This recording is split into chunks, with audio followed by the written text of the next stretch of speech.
Друзья, всем привет! Вы на канале Руки с плеч. Сегодня будем менять втулки и стойки переднего стабилизатора поперечной устойчивости автомобиля УАЗ Патриот.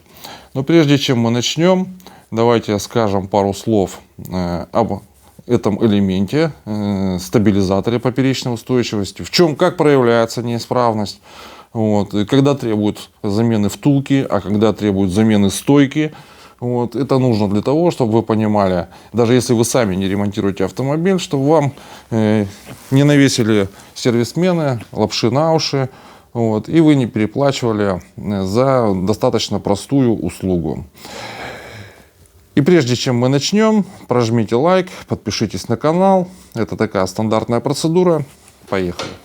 Давайте, дорогие друзья, буквально пару слов о стабилизаторе. Что это за приблуда такая?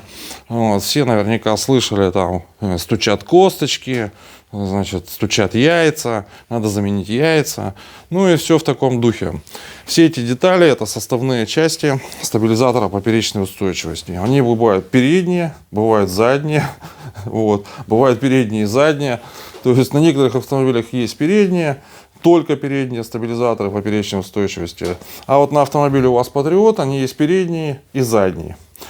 Что он из себя представляет, этот стабилизатор поперечной устойчивости? Это, как правило, такая П-образная труба, или пруток, или металлический пруток. Значит, выполненный по торсионной технологии, то есть он работает на скручивание. Чем больше ты его скручиваешь, тем больше упругость этого элемента. Надеюсь, объяснять, что такой торсион вам не нужно. Значит, как правило, он крепится к неподвижным частям кузова через втулки стабилизатора, которые по большому счету выполняют функции резинометаллического шарнира или сайлентблока, и к упругим элементам подвески через стойки. Стойки как раз в простонародье на некоторых автомобилях они называются косточки.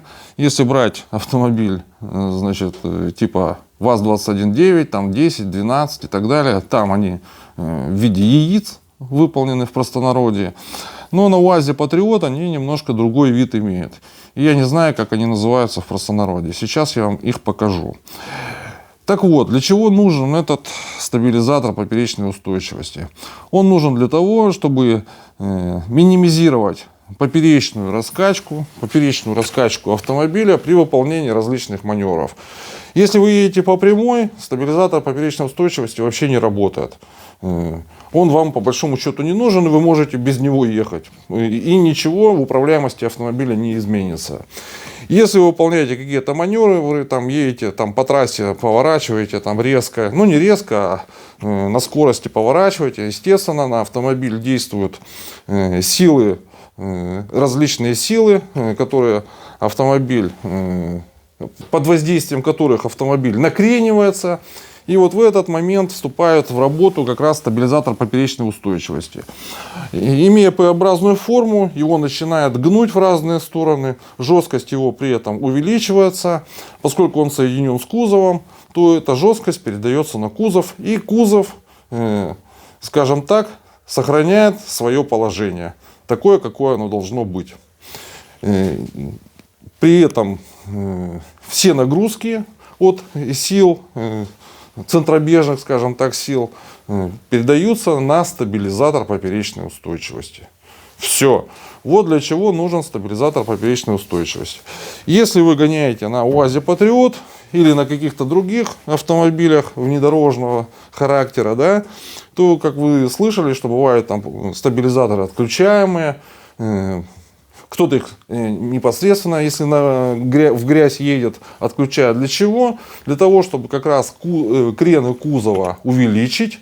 И поскольку за счет того, что крены увеличиваются ходы подвески, которые позволяют улучшать, как вы понимаете, зацепление колес с покрытием, с грунтом. То есть на бездорожье лучше всего, конечно, если у вас отключаемый стабилизатор поперечной устойчивости, либо он вообще, значит, отсутствует. Тогда по грязи очень даже неплохо ездить. Вот такая краткая теория. Теперь два слова о том, как проявляется. Давайте посмотрим, как выглядит не стабилизатор даже, а втулки и стойки стабилизатора поперечной устойчивости. Вот я вам припас вот такие вот варианты стоек стабилизатора поперечной устойчивости. Вот такой вот вариант стойки, который применяется на большинстве иномарок, современных автомобилей. Вот. Он как раз и называется в простонародье косточка. Вот. И он соединен с кончиком. С одной стороны с кончиком стабилизатора, а с другой стороны с элементом подвески. Как правило, это стойка, ну, передняя стойка. Вот. Как вы понимаете, они закреплены достаточно жестко, но тем не менее должны присутствовать определенные люфты, которые обеспечивают вот эти вот шарниры, выполненные по типу шаровых опор.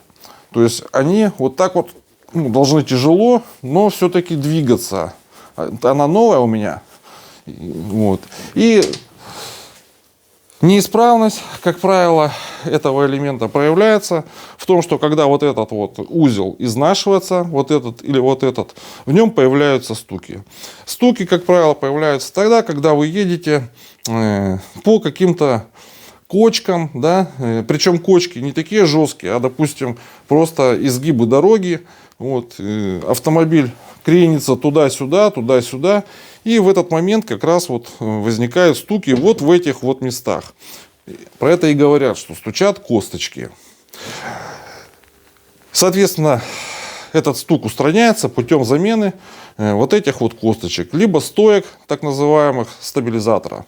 Если у вас автомобиль ВАЗ-2109, 8, 12, 10, в общем, переднеприводный ВАЗ, то у вас стойки имеют вот такой вот вид. Вот такой вот вид. Тут вот отверстие побольше, сюда и продевается как раз стабилизатор поперечной устойчивости, который жестко крепится к кузову через болт, который уже продевается вот в этот вот резиново-металлический шарнир. Вот таким вот образом выглядит стоечка, значит, на вот этих вот зубилах, переднеприводных ВАЗах. У них тоже есть втулки стабилизатора, но это другой элемент, у меня его нет. Он крепится непосредственно жестко к кузову. Значит, износ то же самое. Значит, вот этот вот резиново-металлический шарнир, когда изнашивается, резинка вот эта вот изнашивается, там могут возникать стуки. Но у этого у меня было неоднократно, значит, прямо вот в месте сварки, если вы купите какую-нибудь какашку, в месте сварки она может прямо отломиться и будет стучать гораздо сильнее. А вот это вот элементы, это стойки стабилизатора, которые мы будем сегодня менять, они относятся к автомобилю УАЗ Патриот. Выполнены они, как видите, совершенно в другом исполнении, да, сделаны. И с одной стороны они крепятся к элементу кузова, к элементу рамы, вот, а с другой стороны непосредственно к стабилизатору поперечной устойчивости через вот такие вот резиновые подушки. Вот. Рядом, вы видите, находятся втулки стабилизатора, которые жестко крепят стабилизатор к элементам рамы. Вот. Почему я их решил поменять? Да? В чем выражается неисправность? Сейчас я вам буквально два слова об этом тоже скажу. Как же определить, что требует замены стойки стабилизатора на автомобиле УАЗ Патриот? Здесь вообще все просто, дорогие друзья. Если мы говорим про передние стойки. Значит, стабилизатор примерно заканчивается вот в этом месте, под кузовом. И как раз, если залезть в машину, там будет непосредственно, здесь стоят ваши ножки. И если вы двигаетесь по какой-то пересеченной местности, кузов накренивается то вправо, то влево, то есть стабилизатор начинает работать. И в этот момент вы у себя под ногами чувствуете удар. Удар примерно такой, что там снизу под днищу стукнули молотком. Это говорит о том, что износились резинки резинки вот этой вот стойки. Вот эти вот резинки, дорогие друзья, как они износились? Они просто от времени уже, значит, скукожились. А я, особенно в зимнее время, вот плохо они работают. Я это стал замечать, когда там минус 30, минус 35 у нас было. Вот, этот удар стал ощущать. Вот, ну, просто банально износились эти резинки. В принципе, можно заменить эти резинки, потому что все остальные элементы у вас, ну, скажем так, не то что не ремонтопригодные, они просто не могут выйти из строя. Вот этот вот болт, вот эта вот шайба, вот эта вот гайка. Изнашиваются вот эти вот резиновые элементы. Хотите, просто можно их заменить. Но если они не продаются, можно купить эту стойку в сборе. Как я сказал, вот этим вот ударом мощным под днище и проявляется неисправность вот этого элемента, стойки. На каких-то переднеприводных автомобилях там все немножко посложнее. Тоже при переваливании вы не услышите удар снизу, вы просто услышите стуки такие тук, тук, тук, тук, которые будут проявляться синхронно тому, как крен кузова, изменяется крен кузова. Понимаете, да, о чем я говорю? Ну а теперь давайте буквально два слова о втулках стабилизатора. Значит, видите здесь отверстие, вот классическая втулка. Для любого автомобиля они практически имеют одинаковый вид. Что это, ВАЗ-21 там какой-то, там 0.1, либо УАЗ Патриот, либо любая иномарка. Вид у них приблизительно одинаковый. Это кусок резины с отверстием. Сюда вставляется стабилизатор поперечной устойчивости. И при помощи определенной, скобы, вот, видите, чтобы тут такая бугор такой на скобе, соответственно, выемка есть. Для того, чтобы она никуда ни вправо, ни влево не ходила, это все предназначено. Она крепится к элементу кузова. Значит, как почувствовать, что вот эта вот резинка износилась, ее нужно менять? Как правило, значит, неисправность проявляется в том, что у вас начинаются непонятные скрипы. Дело в том, что вот эта вот подушка или там втулка стабилизатора, когда ее зажимаешь при помощи скобы, она очень сильно прижимается к стабилизатору, непосредственно зажимает вот в этом отверстии стабилизатор, и образуется такой сайлентблок, резиново-металлический шарнир. И работать он должен, дорогие друзья, как резиново-металлический шарнир. То есть когда стабилизатор начинает под воздействием, значит, различных сил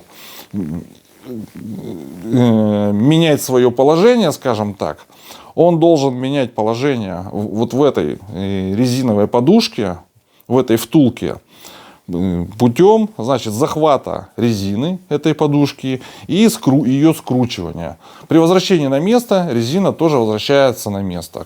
То есть так как работает упругий резиново-металлический шарнир. Значит, когда происходит износ, да, резиново-металлического шарнира, то есть резина изнашивается, хотя на моем веку, хотя на этом остановлюсь попозже, изнашивались и сами, значит, стабилизаторы поперечной устойчивости. Я сейчас объясню почему. То есть когда машина ездит, здесь это все дело работает, резина изнашивается, и здесь образуется щель, да? Образуется зазор, в который, как правило, попадает вода, грязь, песок и всякие такие вот элементы с улицы, дорог. И в этот момент вы должны эту подушечку заменить. В противном случае вот этот вот абразив весь, который скапливается между стабилизатором и резиной, он начинает уже изнашивать не только резину, но и сам стабилизатор.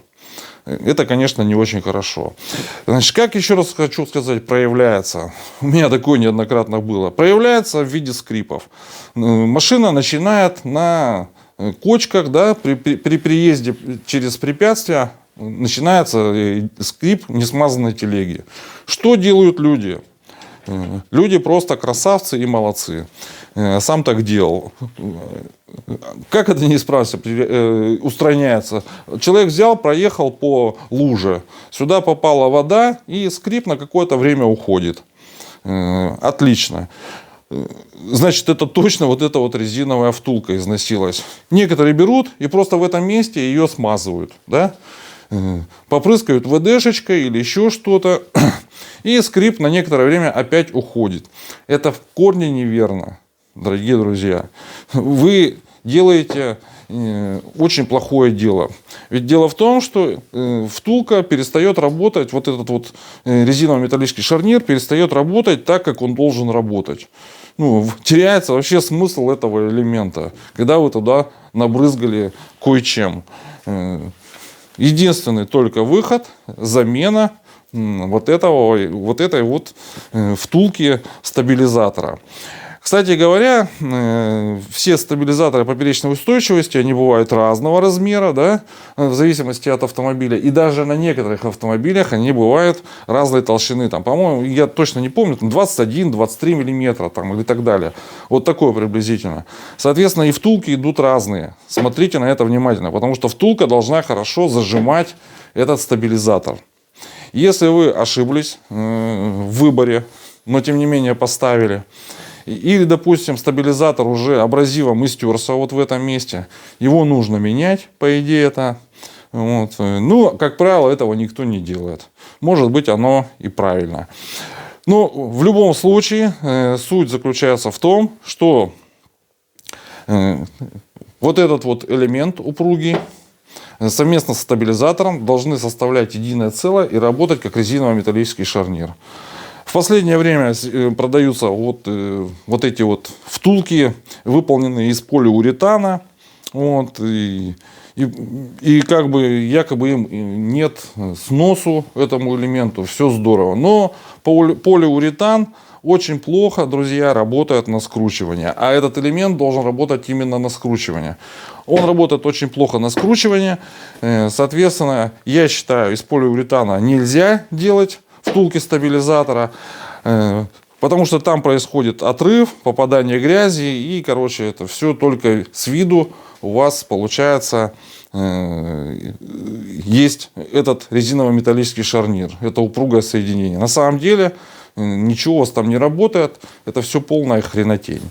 Надеюсь, я все подробно рассказал, все понятно. И сейчас мы приступим к замене этого всего дела. А для этого нам нужно залезть под машину, вот, и начать вооружиться ключами и начать все это дело отворачивать. Кстати говоря, проблемы на автомобиле УАЗ Патриот с этим быть не должно, за исключением того, что заржавели некоторые ржавые гайки. Вот. В остальном проблем я как бы совершенно не вижу и не наблюдаю. Ну, много слов, погнали под машину. Итак, прилегли под машину, и что мы здесь видим? Вот мы видим стоечка стабилизатора. Вот она, дорогие друзья. Вот это сам стабилизатор поперечной устойчивости. Вот этот труба, вот она идет. Она идет под всем днищем автомобиля, как вы видите. Она имеет, как я уже говорил, П-образную форму. Вот. И именно она обеспечивает поперечную устойчивость автомобиля. Чтобы ее заменить, чтобы заменить стойку, что понадобится? Значит, снимаем вот здесь вот, как вы видите, шплинт и отворачиваем вот эту вот корончатую гайку. После этого снимаем резинки, и стабилизатор, в принципе, у нас освобождается. Но если мы собираемся заменить всю стойку в сборе, соответственно, здесь необходимо тоже снять шплинт. Это уже не так удобно, как здесь. Вот, снимаем шплинт и отворачиваем уже гаечку вот здесь. После чего устанавливаем сюда в том же в обратном порядке новую стойку. Для того, чтобы заменить вот этот вот элемент, так называемый, сейчас, секунду, так называемую втулку стабилизатора, необходимо снять вот эти вот фермы, которые снимаются просто. Откручиваются вот эти вот гайки. Раз, два, три, четыре. Вот. И снимается вот эта вот прижимная скоба металлическая. После чего у этой резинки есть разрез определенный. И эта резинка снимается, и на ее место устанавливается новая свежая резинка. Обратите внимание, друзья, здесь вот уже есть как бы такой вот, то есть она, видите, гуляет. То есть вот здесь вот в этом месте есть уже небольшой зазор. Это говорит о том, что подушка требует замены. Итак, мы начинаем, дорогие друзья. Расплинтовываем вот это все дело и отворачиваем гайки. Наезжаем и смотрим. Как видите, значит, здесь я отвинтил гаечку, вот, снял шайбу и резиновую подушку. Вот так вот это выглядит. Единственное, что осталось, это открутить вот здесь вот еще одну гайку. Ее откручивать чуть-чуть сложнее, чем эту, но я думаю, что вы справитесь. И дальше смотрим. Снял фермы, да, открутив гайкой на 17. И вот он болтается, этот стабилизатор поперечной устойчивости. Итак, вот новая, точнее старая подушка, а вот новая. И даже невооруженным взглядом видно, что вот это отверстие уже достаточно сильно изношено. Видите, да?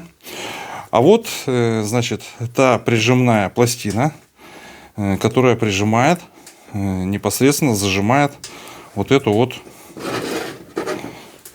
подушку.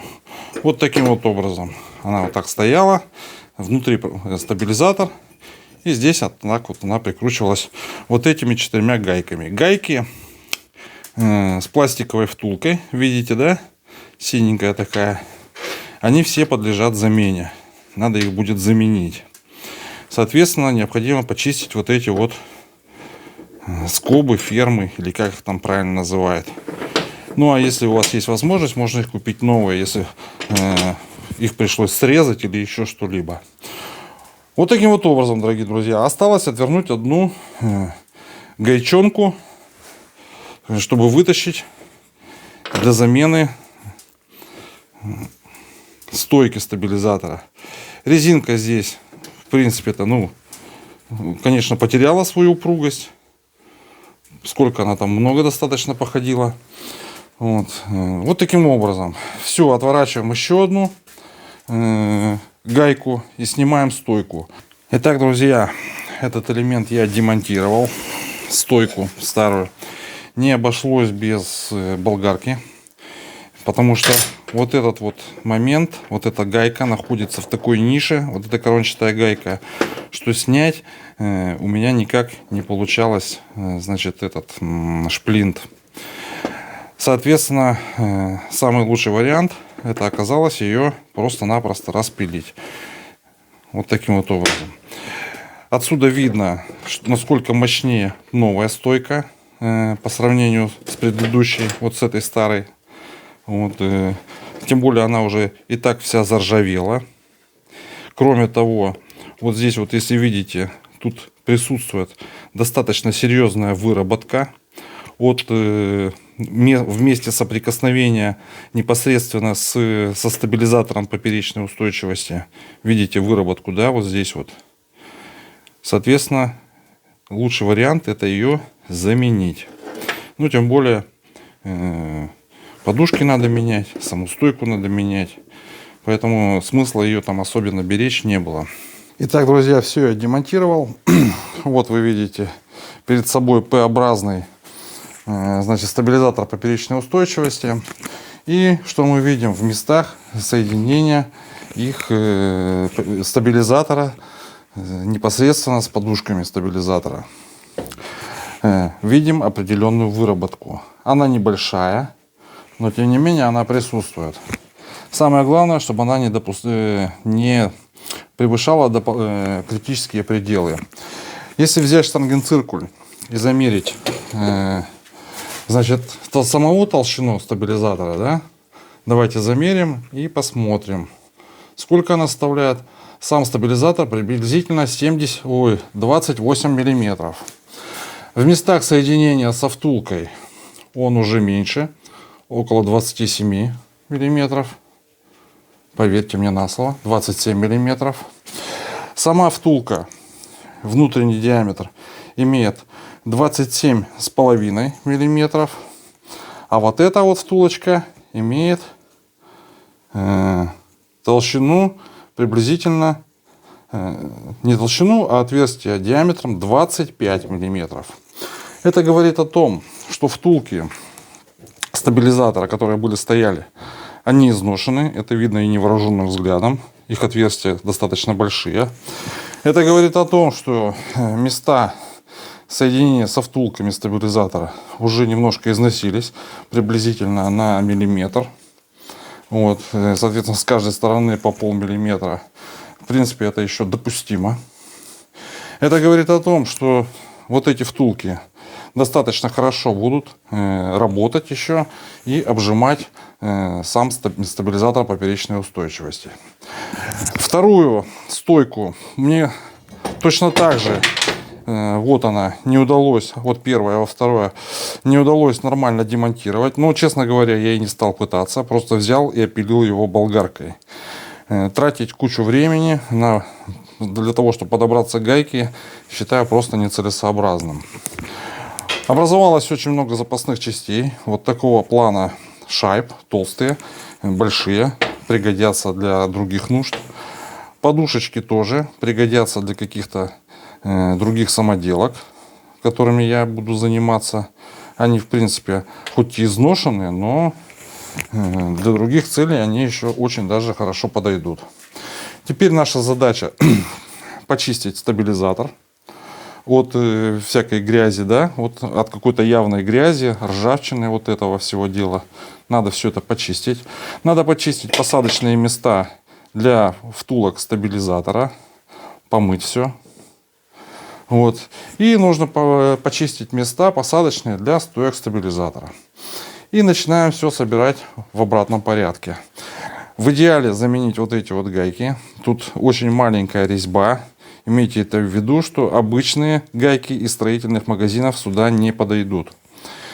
Если у вас таких гаек нет, ну, можно поставить, в принципе, старые. Но потом впоследствии было бы желательно их заменить. Иметь в виду, что они уже вот такого плана. Это гайка на 17. Имейте это в виду. Значит, вот эти гайки на 19. Соответственно, такой вот инструмент вам понадобится.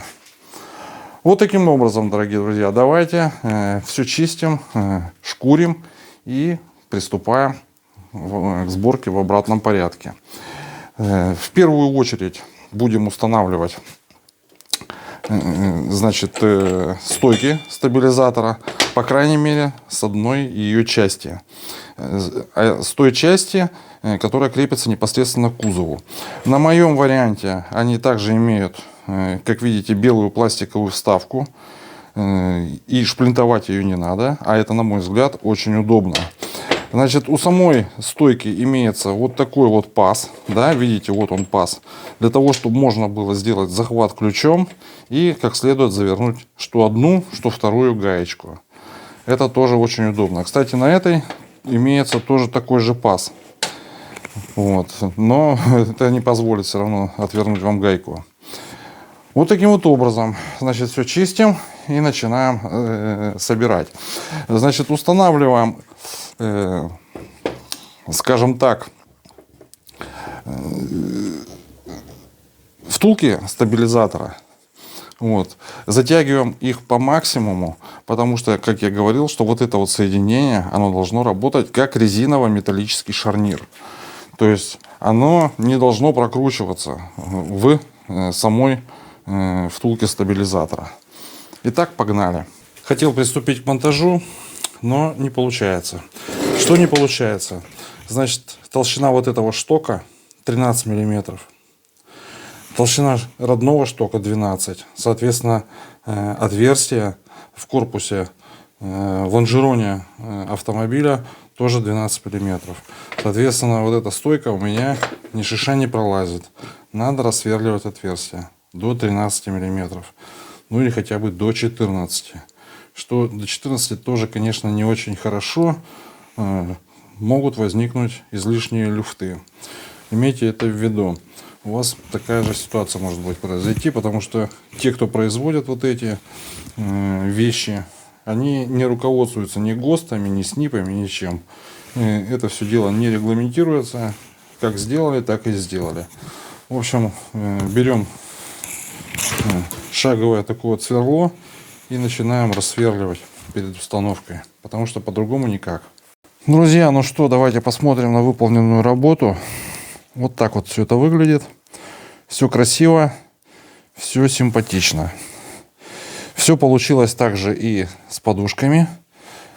Имейте в виду, что вот здесь вот имеется, так, вот здесь вот где палец, вот здесь вот имеется буртик. Буртик, видите? Буртик не должен попадать на площадку, на которую вы крепите непосредственно саму втулку стабилизатора. Все четко облегает. Вообще великолепно получилось, дорогие друзья. Надеюсь, ролик был вам полезен. Ставьте лайк и подписывайтесь на канал.